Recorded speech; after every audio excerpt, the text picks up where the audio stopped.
Hello everyone, welcome back to my blog. তো আজকে আমি অনেক দিন পর ভিডিও বানাচ্ছি। তো আমরা কালকে ঘুরতে চলে গেছিলাম, আমি আর আমার বান্ধবী আর তার বোনের বান্ধবী সবাই মিলে। তো আমাদের এখানে একটা পার্ক খুলেছে নতুন, তো ওখানে আর কি ঘুরতে চলে গেছিলাম।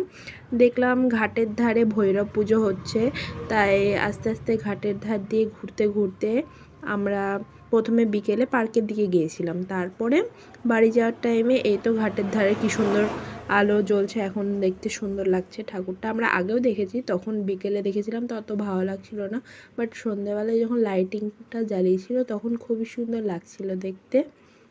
তাই আমরা সেখানে দেখলাম যে এখানে পরে বাচ্চাদের নাকি নাচও হবে, ফাংশান হবে, এটা শুনলাম।